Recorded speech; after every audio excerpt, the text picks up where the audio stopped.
I just want you to know what we've been doing, and then maybe we can have a longer and larger conversation. As a consequence of what I think we'd all agree is an incident that sort of shocked the conscience of the American people, unlike anything that I've seen or felt, and we've been around a long time, all the time I've been in public life.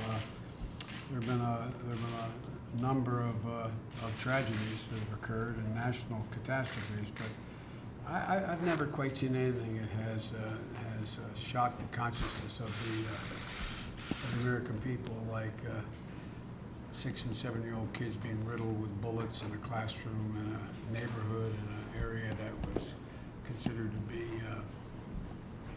immune to this kind of behavior and had done everything that seemed logically able to be done to protect the children in that school.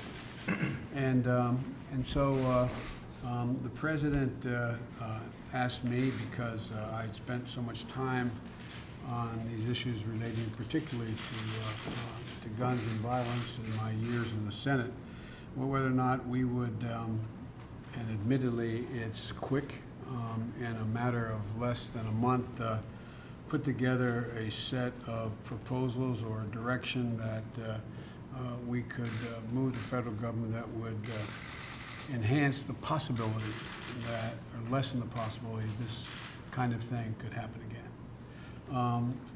We know that it is, there is no silver bullet. There is no, as one of my friends said, no seatbelt that you can put on to assure that you will not be in this circumstance again. But I asked the cabinet to come together, the Attorney General, Homeland Security, Department of Education, Health and Human Services, et cetera, because we know this is a complex problem. We know there's no single answer, and quite frankly, we don't even know whether some of the things people think impact on this actually impact on it or not. And so I want you to know you have not been, quote, singled out for help, but we've asked a whole lot of people. I want to give you a sense of the meetings we've had so far. We met with the law enforcement community, which has obviously one perspective, and we met with, and there's a wide range of those communities, and they don't always agree, and anything from weapons to preventative action that can be taken with violence. We met with the medical community, a dozen or more, the American Academy of Family Physicians, the AMA, the American Academy of Neurology, et cetera, more than a dozen of leading institutions. We met with at-risk groups, at-risk youth and child advocacy communities, from the obvious ones everyone knows, from Boys and Girls Clubs, the YMCA, to the After School Alliance, and there's more than a dozen of those we met with. Domestic Violence Prevention Community, which I've done a great deal of work on, having authored the Violence Against Women Act, and they have various views and suggestions. Legal and justice organizations, from the ABA to other legal and judicial organizations we've had in as well. Civil rights organizations, the participation in national service organizations, from the Kiwanis Club to the Rotary Club, and everything in between and beyond. Youth groups, campus groups, peace groups, et cetera. Gun safety advocates, from the Brady Group to all of the major gun safety organizations in the country. More than a dozen of them. The educators and parents who are groping for answers. The mental health community, including the American Academy of Child and Adolescent Psychiatry, to the NIH. We've been through all of those groups. Not an extensive study, but just a meeting and literature that the staff has been working in the government-wide, to much of which you already had, but some of which has been new, trying to devour. And maybe the most interesting meeting we had was with the Interfaith Group, representing, for the first time in all the time I've been doing this, not only the traditional mainstream Protestant churches and the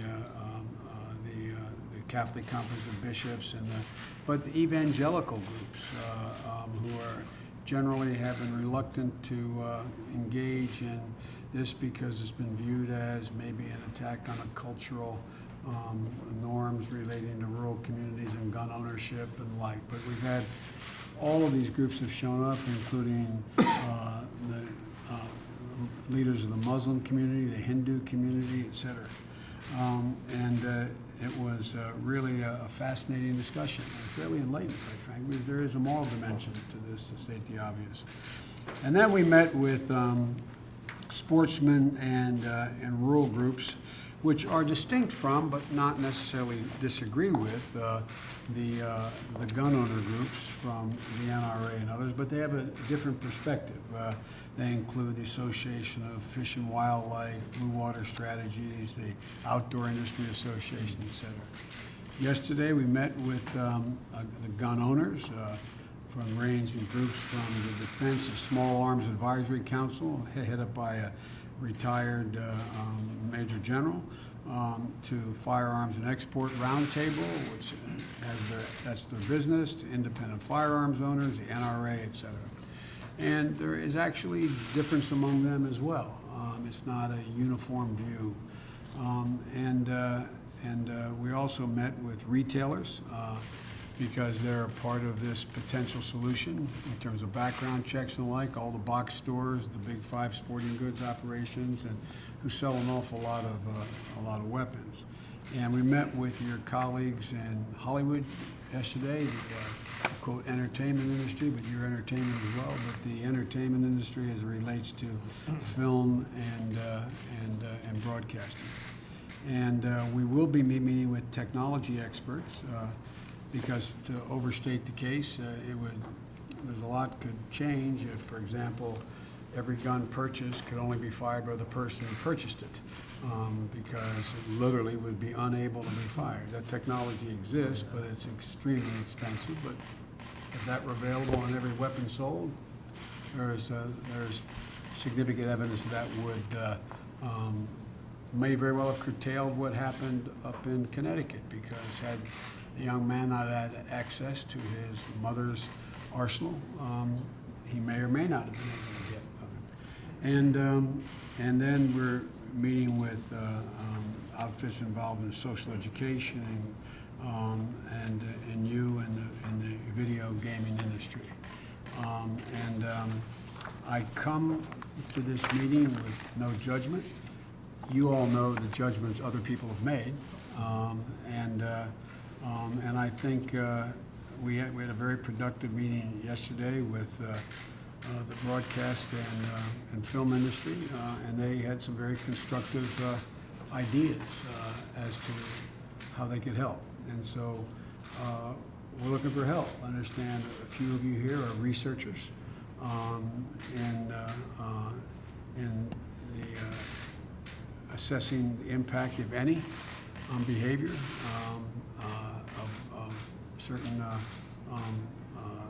behaviors. So we're anxious to see if there's anything you can suggest to us that you think would help, as the president said, diminish the possibility, even if we only save one kid's life as a consequence of. We've also spoken, by the way, at length with. We have a problem beyond, quote, the massacres, the Columbines through the Auroras to Connecticut. There's 10,000 people a year gunned down in our cities. Different motives, different reasons, different explanations, but it's a real problem. It's serious. And one of the things that I know of no way to gather any real empirical data on, and you all may, is I make an analogy to when we first started dealing with the issue of crack cocaine. Moynihan and I, back in the early 80s, when it was coming from late 70s, early 80s, from the Bahamas, actually, when it first hit. And although I was senior, I was not equal to Daniel Patrick Moynihan, who was a great mind. And I'll never forget him standing up on the floor of the Senate and holding up what was called then photostatic copy of newspaper, front page of newspapers from, I think it was 1937 or 8, where one of the mafia bosses was gunned down in a barber chair and riddled with blood and is just about decapitated with a machine gun. And it made the front page of every paper in America. And then he held up, if I'm not mistaken, the New York Times, and he referenced a story, and it happened, if I'm not mistaken, it was in the Bronx, where an entire family, grandmother, mother, father, 3-4 children, aunt, uncle, were murdered execution style in their apartment. And it made page 57 of the New York Times. And he referred to it as defining deviancy down. And there's no measure that I'm aware of to be able to determine whether or not there's a coursing of our culture in a way that is not healthy. I don't know the answer to that question, and I'm not sure what impact it would have or wouldn't have on the kind of events we're looking at. But I wanted to tell you what we're about. The end result of this is I am going to be making a recommendation, not as a consequence of long, drawn-out hearings, which are useful, but because there's an awful lot of research and material that's been lying around over the last 10 years in the various agencies, from recommendations on having a federal federal weapons trafficking statute to universal background checks to making more widely available mental health assistance. And so I'm going to be submitting to the president a proposal as to how to proceed. I'm shooting for Tuesday. I hope I get it done by then. We get it done by then, cabinet members. And so I just wanted to fill you guys in on what it is we're about. And with that, I'd like to disinvite my friends in the press. I thought we had a very straightforward, productive meeting.